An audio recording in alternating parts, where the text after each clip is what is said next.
Hi everyone, I'm Emily with Chipped and Polished, and in this video I am refinishing these nightstands. This was a fantastic set, and aside from a few spots on top of one of them, it was in great condition.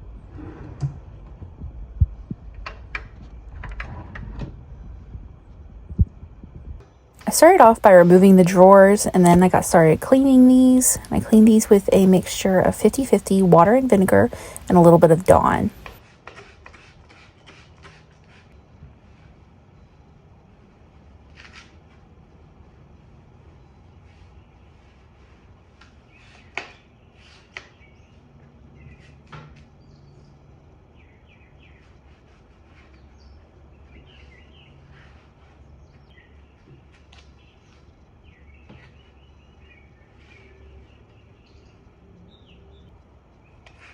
I also made sure to give the hardware a quick wipe down here, just because I knew that I was going to be spray painting it and changing the color on it later.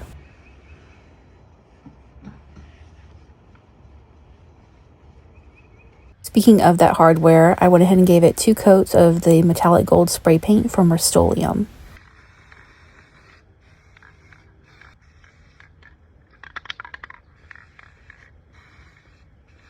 Once everything was dry from cleaning and rinsing, it was time to go ahead and start scuff sanding. I'm using a 150 grit sandpaper to scuff everything up here. This just makes sure that I have proper adhesion for my primer and paint. I started off using my detail sander so I could get in all of the corners and crevices on the drawers, and once I moved on to the bodies of the nightstands, I switched to my orbital sander.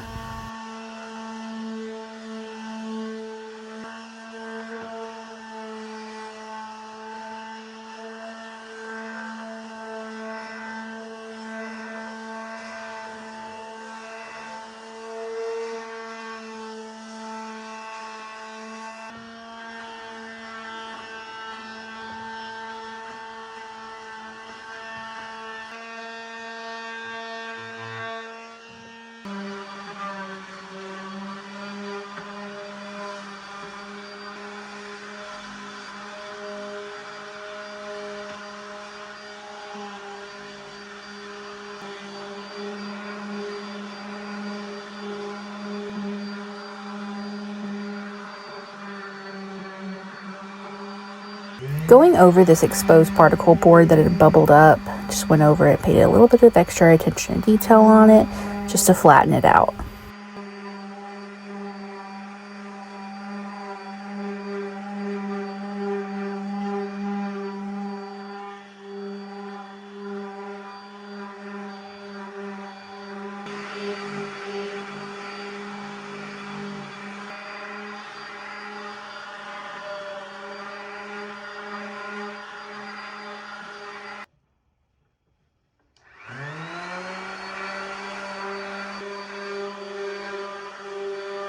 After sanding, I wiped down everything with a damp microfiber cloth just to remove all of the dust.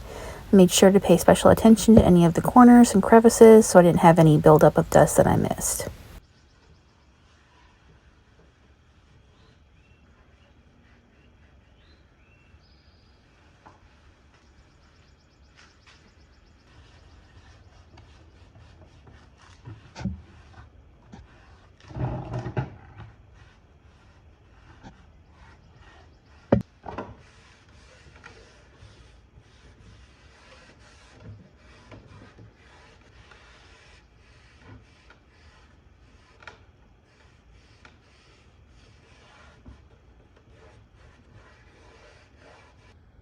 I had noticed some old hardware holes here, so I wanted to go ahead and fill those in with plastic wood so they wouldn't show through my new coat of paint.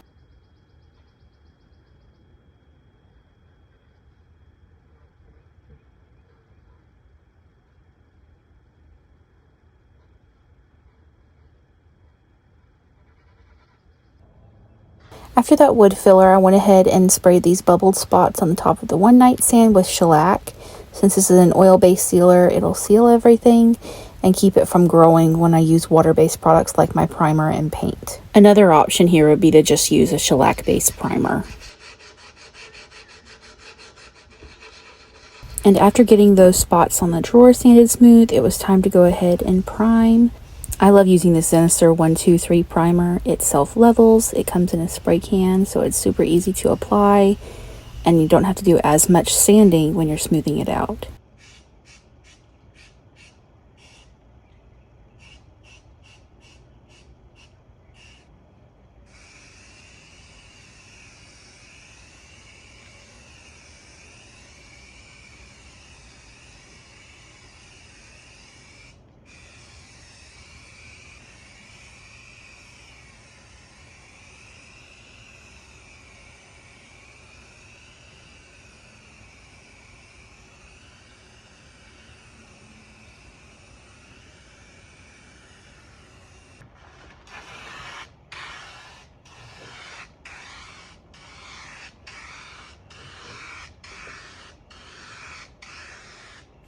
Once my primer is dry, I like to give everything a quick once over with a 220 grit sandpaper, just to knock back any little bumps or lumps, make sure everything is smooth and I've got a great surface ready to go for my paint.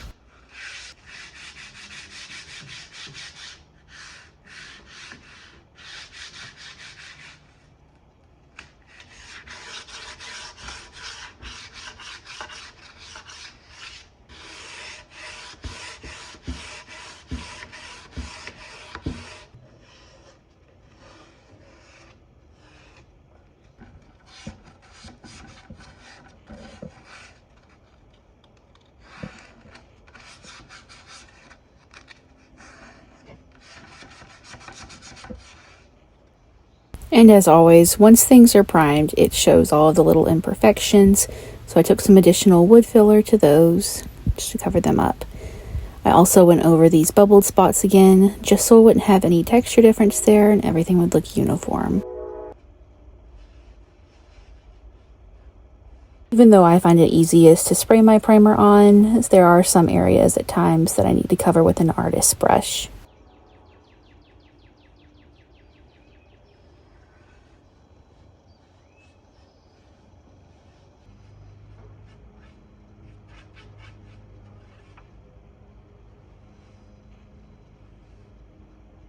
And once my primer was dry and leveled out by sanding, it was time to go ahead and start painting. I chose this gray color that I had on hand. This was the mix of a lot of leftover grays that I just threw together.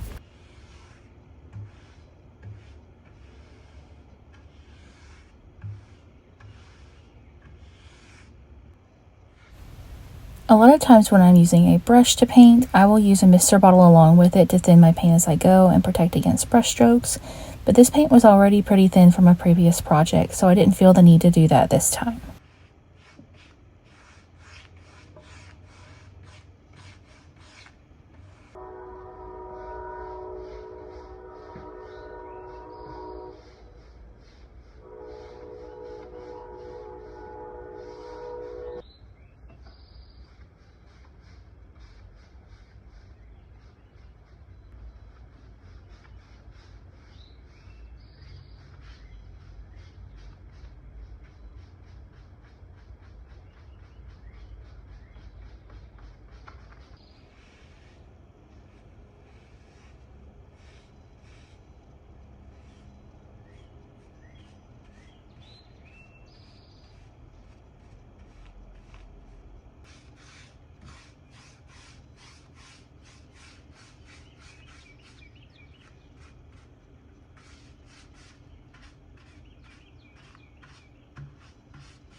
Also gave these spots on top of this one nightstand one more coat of wood filler just to make sure that they were totally filled in and level.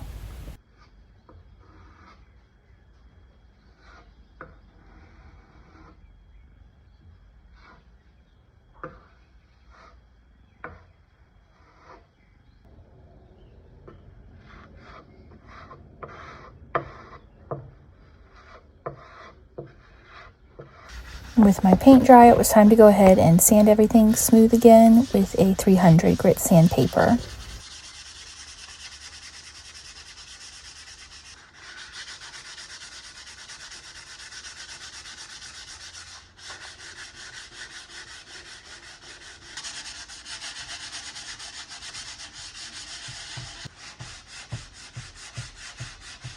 Because my paint was thinner than average, I knew that it was going to take a lot of coats by brush and I didn't want to end up with brush strokes, so I decided to go ahead and try my sprayer. I am pretty new to spraying. I don't have a great track record with it, but I was hoping I would get lucky today. I made sure to stir my paint thoroughly before filtering it, and then I tested my sprayer settings out on a piece of scrap cardboard. And thankfully, I think I finally got in the hang of spraying. I think this coat turned out really good. I didn't have any drips in it. It went perfectly, which is really great because usually 30 seconds into the process, I'm ready to quit.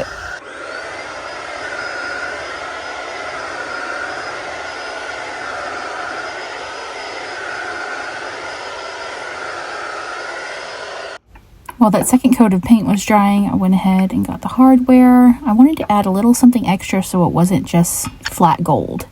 So I decided to try and glaze it and make it more of a brass tone. I'd done this before and I really loved it.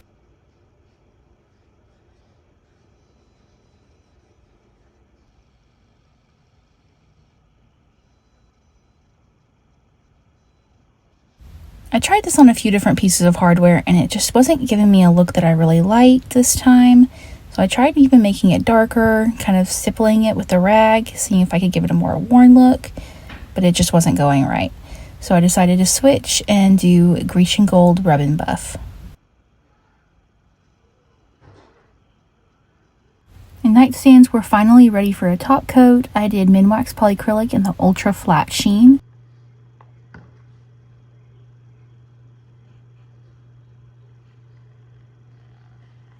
I also added maybe a teaspoon or two of that thinned out paint just to make this more of a toner and help even out that final coat.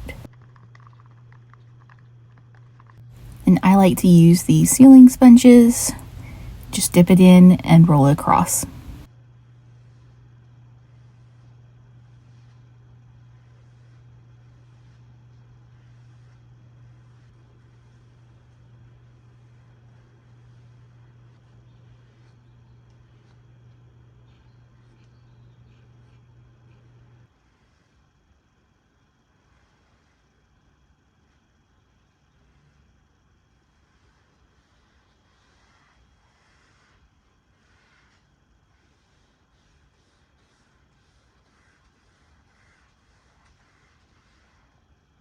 I also keep a synthetic brush close by for this, just so I can clean up any drips or areas where too much has accumulated, like in the corners.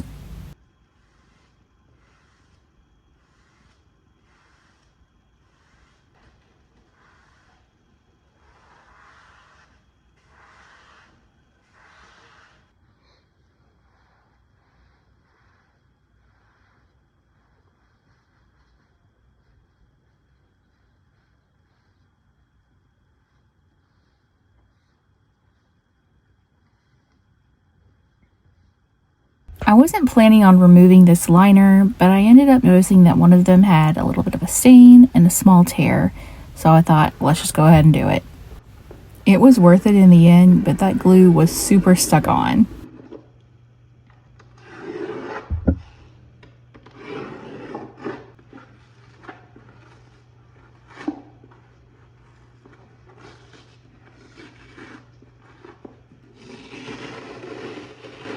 And after getting most of that out, it was time to go ahead and line these two top drawers.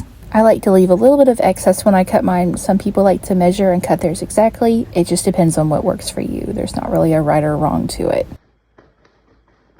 And I'll usually struggle for a couple of tries with these liners before I get it where I need it to be. But for these two, they both worked on the first try. I was so happy. Once I was confident they were in the right place, smooth it out from the middle, and then I used a transfer tool just to make sure that I don't have any air bubbles or creases. You can also use a gift card, credit card, something similar to that. And this is a new trick that I decided to try. I cannot remember who I saw that did it first. It wasn't me. That they said stand the drawer up and it makes it easier to cut in that corner to cut off the excess. And it worked pretty well. And the last thing was installing this new old hardware. And here's a quick reminder of the before.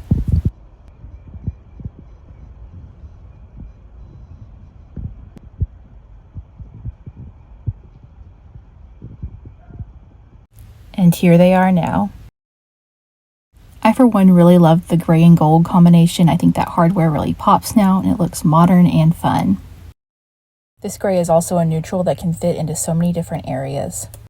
And probably the best thing about this flip is that they sold within 24 hours of me listing them. I hope that you really enjoyed watching this makeover. If you don't mind, please go ahead and like this video to show your support, comment below and let me know what you think, and subscribe for more furniture flips. Bye for now.